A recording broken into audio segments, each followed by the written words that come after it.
বাবুর্চির রেসিপিতে বিয়েবাড়ির অথেন্টিক কাচ্চি আমরা বিয়ের পার্টিতে যেভাবে তৈরি করে থাকি সম্পূর্ণ ডিটেলসে রেসিপিটা শেয়ার করব। আপনি যদি বাসায় তৈরি করতে চান তাহলে আপনার ভিডিওটা শেষ পর্যন্ত দেখতে হবে, যেভাবে আপনি কাচ্চি তৈরি করবেন। প্রথমে আমি এখানে 20 কেজি মাটন, তার মধ্যে দিয়ে নিচ্ছি এলাচি বড় এবং ছোটো, দারচিনি অল্প অল্প, খুবই বেশি না, কিশমিশ দিয়ে দিচ্ছি 50-60 গ্রাম মতো, আলু বকরা 20-22 পিস মতো এখানে আলু বকরা আছে। এখন দিয়ে দিচ্ছি পরিমাণ মতো লবণ, পরে যদি লবণ লাগলে আবার দেওয়া যায়, আমি খাবারে একটু লবণ কম রাখি। এরপর অল্প একটু টেস্টিং সল্ট এবং চিলি সস দিয়ে দিচ্ছি। চিলি সস খুবই সামান্য, দেখেন 5-6 পিস পিপল দিয়ে দিচ্ছি। গুঁড়ামরিচ এখানে 4 চামচ পরিমাণ হবে টেবিল চামচ দিয়ে। এখন অল্প একটু দিয়ে দিচ্ছি চিনি, 3-4 পিস তেজপাতা দিয়ে দিচ্ছি। পেঁয়াজ বেরেস্তা দিয়ে দিব 500 গ্রাম মতো। কাচ্চিতে যত মশলা কমায় দিবেন তত টেস্ট বেশি আসবে, বেশি মশলা দিলে কিন্তু কাচ্চির টেস্টটা ভালো থাকে না।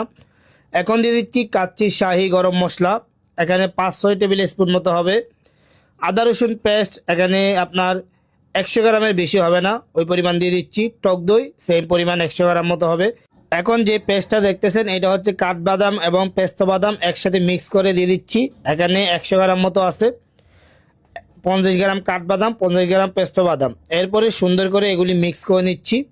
এখন আমার মনে হচ্ছে একটু লবণ কম আছে, সেজন্য একটু লবণ দিয়ে দিচ্ছি। আর তেল দিয়ে দিচ্ছি, তেলটা হচ্ছে আলু ফ্রাই করা তেল। আলুটা আমি ফুড কালার এবং হালকা একটু টক দই দিয়ে ভেজে রাখছিলাম। এরপর অল্প একটু ঘি এবং গুঁড়া দুধ দিয়ে দিচ্ছি।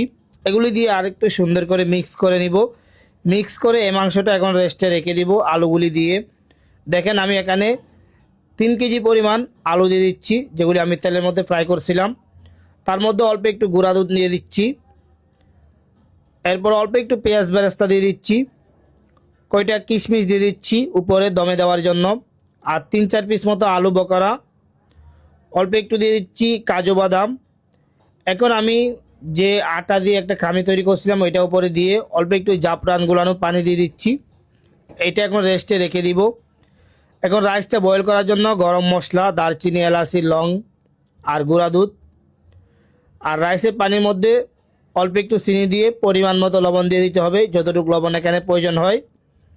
এরপর আমি রাইসগুলি এখানে 50% বয়েল করে নিব। রাইসগুলি আগে থেকে আমি আধা ঘন্টা ভিজিয়ে রাখছিলাম। রাইসটা বয়েল করে রাইসটা আমি এখানে দিয়ে দিচ্ছি। দেখেন যে মাটনটা রাখছিলাম, অর্ধেক রাইস দিয়ে এখন অল্প একটু জাফরান গুলানো পানি দিয়ে দিব উপরে। এরপরে আরেক লেয়ার এখানে রাইস দিয়ে দিব। আমার এখানে 10 কেজি পরিমাণ রাইস আছে। এগুলি দিয়ে সুন্দর করে একটু মিলাই দিচ্ছি, দেখেন রাইসটা একটা ডাস্টার দিয়ে। এখন আমি এখানে 2 কেজি পরিমাণ পানির মধ্যে 200 গ্রাম পাউডার দুধ